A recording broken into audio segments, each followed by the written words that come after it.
Je me présente, je suis le professeur Grainat, chef de service du service d'anesthésie réanimation du CHU de Batna. Je suis également présidente du comité pédagogique de l'école paramédicale. Voilà, de l'orientation pédagogique des étudiants de l'école paramédicale. Voilà. Donc, on va vous présenter aujourd'hui une question très importante qui est la réanimation, les particularités de la réanimation de l'enfant. Je vais vous faire une introduction et je laisserai mon assistante poursuivre le cours. Voilà, donc sachez que ce qu'on va vous apprendre maintenant, c'est à bien réaliser les manœuvres de réanimation face à un arrêt cardio-respiratoire. Ces manœuvres diffèrent de celles de l'adulte, étant donné les différences physiologiques et anatomiques. La réanimation cardio-respiratoire de l'enfant est une urgence médicale absolue.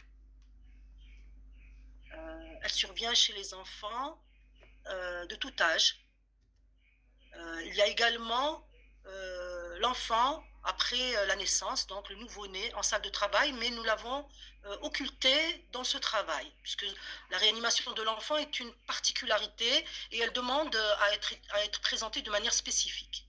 Donc en dehors du nouveau-né en salle de travail. Donc il s'agit de l'arrêt cardio-respiratoire du nourrisson et de l'enfant. Il est important de réaliser la réanimation cardio-pulmonaire de manière précoce afin d'augmenter les chances de survie. Et il est important également de savoir s'il y a des témoins sur les lieux, puisque ça peut se produire également en dehors de l'hôpital, à l'extérieur. Pourquoi ? Parce que le témoin va être, si vous voulez, le garant de la rapidité d'intervention des secours. Le pronostic, il va dépendre de beaucoup de choses, en fait, pas seulement des moyens et de la rapidité, il va dépendre également de l'étiologie et de la qualité des gestes. Donc, je vais laisser mon assistante, le docteur Kadri Zahia, vous présenter cette question très importante qui vous permettra de sauver des vies.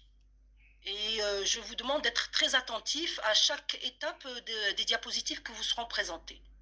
Sachez que le cours va être envoyé à Madame Mehi qui pourra vous le transmettre par la suite. Voilà, je laisse donc le docteur Kadri Zahia vous présenter ce cours. Bonsoir, bonsoir à tous. Comme l'a dit notre professeur Grainat, l'arrêt cardio-circulatoire, c'est une urgence médicale absolue. Donc, comme définition, l'arrêt cardiaque se définit comme une cessation de l'activité mécanique de cœur. Se définit cliniquement par 3 signes: perte de connaissance, un arrêt respiratoire, une abolition de pouls principaux qui sont soit carotidiens, brachial et ou fémoral. Bien sûr, la palpation des pouls peuvent être difficiles chez les petits enfants. L'arrêt cardiaque, on définit l'arrêt cardiaque ou bien on appelle l'arrêt cardiaque si la nécessite d'un massage cardiaque externe d'une durée supérieure à 1 minute. Comme épidémiologie, on a les arrêts cardiaques extra-hospitaliers et les arrêts cardiaques intra-hospitaliers. Pour les arrêts cardiaques extra-hospitaliers, sont plus rares chez l'adulte par rapport à l'enfant. L'incidence, c'est 2,3 à 8,6 pour 100 000 enfants. Une prédominance masculine, bien sûr. Les nourrissons,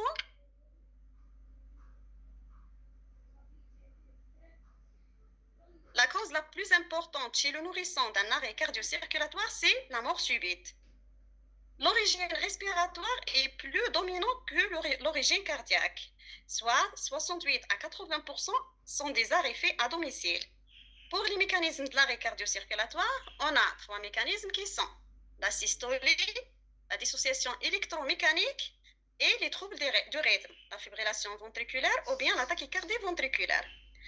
Bien sûr, l'origine traumatique, comme traumatisme ouvert et fermé. Le pronostic est sombre dont le taux de survie entre 1 à 3%. Pour les arrêts cardiaques intra-hospitaliers, on a l'incidence à 1,5 pour 100 000 admissions à l'hôpital. Bien sûr, en réanimation, correspond à 73%. Dans les urgences ou bien pavillon des urgences médico-chirurgicales, à 16%. Pour les autres services, c'est à 9%. Et au bloc opératoire, représente 2%. Les réanimations chirurgicales cardiaques, on a à 4% à 6%.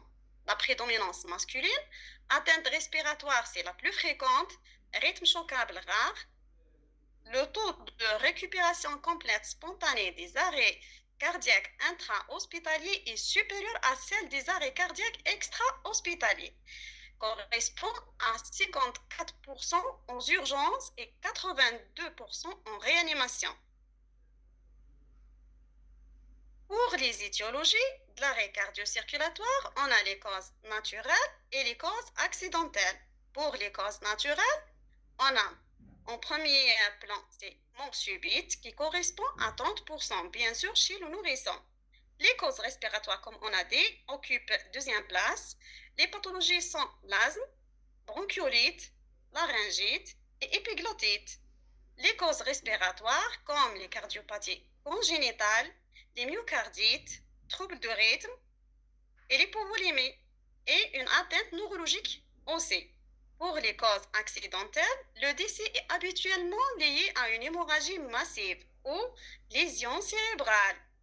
Noyade représente à 27%, l'inhalation du corps étranger en deuxième position, les intoxications médicamenteuses et aussi brûlures et les accidents de la voie publique. On a les causes curables ou bien les causes réversibles de l'arrêt cardio-circulatoire, qui sont les 4H et les 4T, pour faciliter. On a les 4H qui sont l'hypoxie, l'hypovolémie, l'hypo ou bien l'hypercalémie et l'hypothermie. Pour les 4T sont tension pneumothorax ou bien toxique, les tamponnades et les causes thromboemboliques.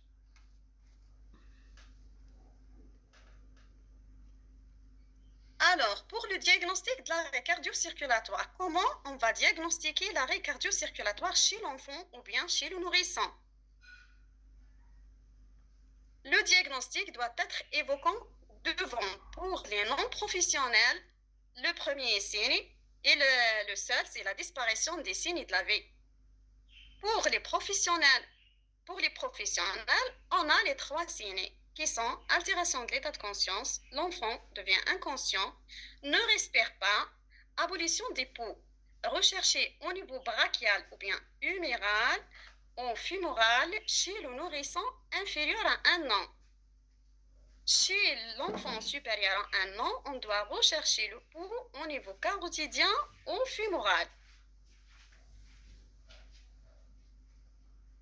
Notez bien, ou bien point essentiel, les experts de la réanimation cardio-pulmonaire recommandent que chaque fois l'existence d'un pouls n'est pas certaine.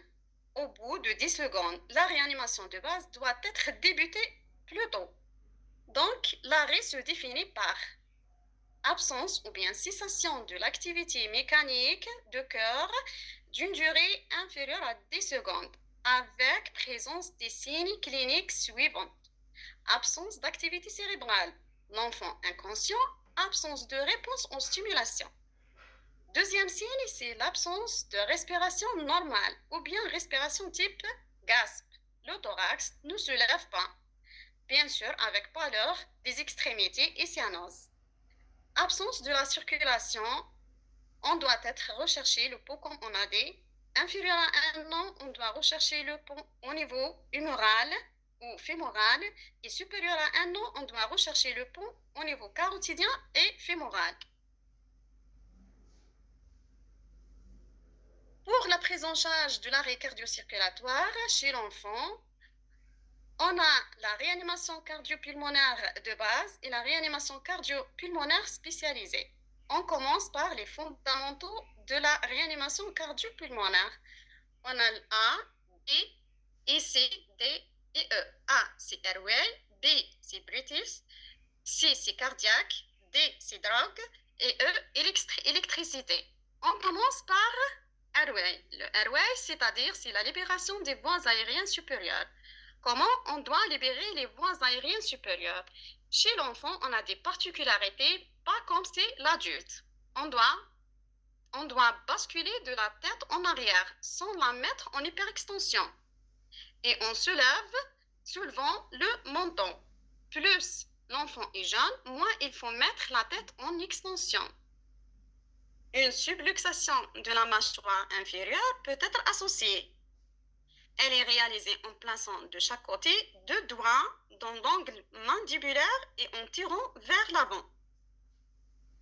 Une canule de Guidel peut être utilisée. Comment choisir la canule de Guidel? On doit être choisi par la mesure de la distance entre le milieu de la bouche et l'angle de la mandibule.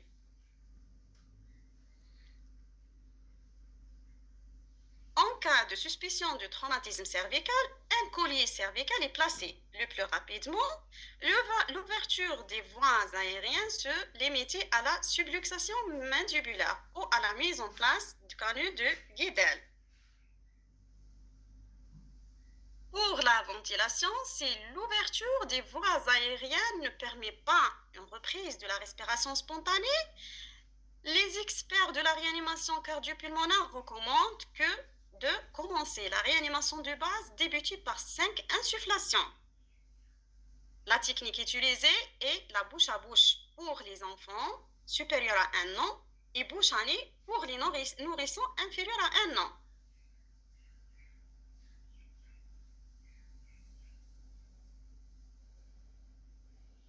Dès que possible, le bouche à bouche est remplacé par un ballon auto-gonflable pédiatrique, valve de surpression.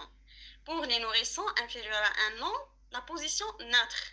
2 doigts soulèvent la mandibule. Ne pas comprimer les tissus mous sur mentonnière. Si l'enfant supérieur à 1 an et absence de traumatisme, relative extension et attention à l'hyperventilation et à la distension gastrique. Pour le massage cardiaque externe, le massage cardiaque externe doit être débuté immédiatement dès que le diagnostic d'arrêt cardio-circulatoire est confirmé. Les compressions thoraciques se fait sur le tiers inférieur du sternum.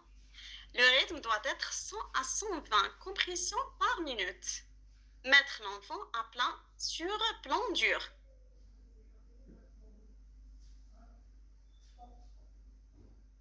Chez le nourrisson, comment ça se passe le massage cardio-circulatoire? On doit placer 2 pouces avec les mains en cerclant le thorax et la méthode de choix recommandée professionnelle de la santé.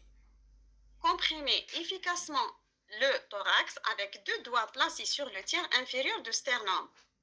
L'enfant de plus de 1 an et l'adolescent, le talon d'une ou 2 mains avec doigts croisés, indemne à la morphologie.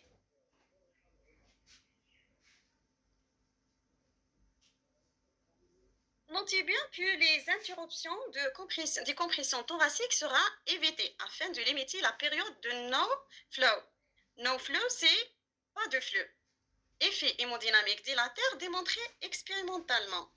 Baisse significative de la pression du perfusion coronaire, augmentation de la mortalité et des séquelles neurologiques. Entre chaque compression, le relâchement du thorax favorise le retour et augmente le massage cardiaque. Augmente l'efficacité de massage cardiaque. Pour les compressions thoraciques, pour le nourrisson, au moins un tiers du diamètre antéro-postérieur égale à 4 cm, c'est-à-dire la dépression. On doit réaliser une dépression égale à 4 cm ou bien un pouce et demi. Pour l'enfant supérieur à 1 an, c'est 5 cm de pouce. Chez l'enfant, notez bien, chez l'enfant, il est recommandé de laisser suffisamment le temps au thorax pour se relâcher passivement entre 2 compressions. Donc, pour le massage cardiaque seul, on massage cardiaque avec ventilation. Les experts internationaux recommandent une réanimation standard sur les bases de 2 insufflations pour les 15 compressions. Un rythme de 30 compressions pour 2 insufflations est acceptable en présence d'un seul sauveteur.